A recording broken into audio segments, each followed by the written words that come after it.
Seriously, that is not how you poo people! Wait, what?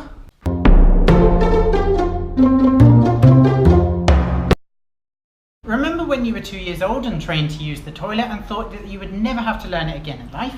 Well, by what we saw in New Zealand, it would seem that a lot of you would need to take the advanced course in potty training. That's why we're here. Doing your business is pretty straightforward, right? Then why is it that so many people manage to mess up?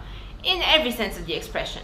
Every single year, New Zealand creates headlines such as French camper drops third in the middle of Dunedin street. Seriously, 3 Google pages filled of this person's shit. Then there's other things like poo dumped in trendy Auckland Park or something like that. It is absolutely disgusting that these headlines should exist at all. But some people actually think that this is okay to do? Really? We agree with the New Zealand government that the infrastructure is not equipped to deal with the number of travellers that come to the country every year. But this does not mean that you can be disrespectful. However, we're also very frustrated with the New Zealand government since all they seem to do is complain about the flood of backpackers and travellers that come and poo in their bushes every single year. But just stop and think about why for a second. The French camper that we mentioned earlier is the exception, definitely not the norm, but if so many people are resorting to going native, then obviously New Zealand are doing something wrong as well. Before you set off for your camping site or freedom camping spot, make note of all the public toilets along your route and near your site. Apps such as Campermate, Maps.me and Google Maps were the ones we used, and they're usually pretty good at finding new toilets. Going native should be your last resort if you want to be respectful to New Zealand's environment. But I don't need to go. I don't care, Jimmy. Go and try for the toilet before we set off.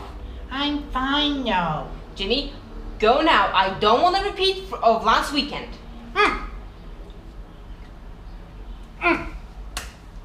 If you have taken every precaution you can, but you still need to go, and there are no public toilets anywhere nearby, then according to the New Zealand government, what you should do is to hold it in and wait for your kidneys and bladder to explode. However, beware, your kidneys and bladder can very quickly, like within days, get infected if you were to hold your waste in for too long or too often.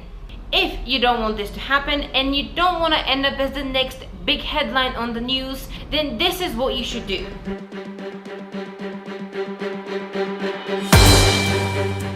You will need tissues, plastic bags, a small shovel or spade or stick tough enough to dig, and a human with a full bladder or gut.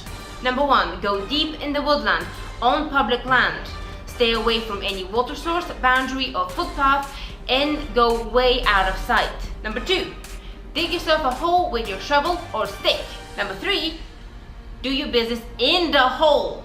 4, if you did a number 2, then wipe clean and put your tissues in your plastic bag, tie it up and take it with you. Do not leave your tissues in the hole or anywhere around the hole. Take them with you. 5, cover up the hole and leave no trace that you were there. Number 6, throw away your plastic bag with your waste as soon as possible in a bin. Most animals manage to cover their waste when in the wild. Even your house cat usually covers up its waste in the garden. And theoretically, we're supposed to be smarter than them, so you can do it too. In an extreme case scenario, if there is no suitable place for you to dig yourself a hole, then that is no excuse for you to make a mess by leaving your waste out in the open. Get some extra plastic bags with no holes and then aim your number 2 into the plastic bags. Then wrap up your waste and tissues good in about 3 to 4 layers of plastic bags and throw it the first chance you get in a bin. The layers of plastic should protect you from the smell for about 2 to 3 hours. This method should only be used if you absolutely have to go and there's no other alternative available. Seriously, New Zealand, what do you expect us to do when some of the public toilets that you build are more than 50 kilometers apart? Seriously? The fact that no one educates people on the environmentally friendly way to do it in the wild is one of the main reasons why there's such a big problem in the first place. In this case, ignorance is definitely not bliss. Following the steps will keep the environment cleaner and much more pleasant for everybody else. We came across a lot of sites where people had done their business 5 meters away from the tree line, just off the main path. There was open waste and tissues littering the floor everywhere. Do not do that! It is disgusting! Prepare before you set off. Make sure you know where the public toilets are and go before you set up camp. If you absolutely have to go, then follow our advanced potty training guide to keep it clean. Share this video with your friends and maybe even the New Zealand government, and let's see what they say.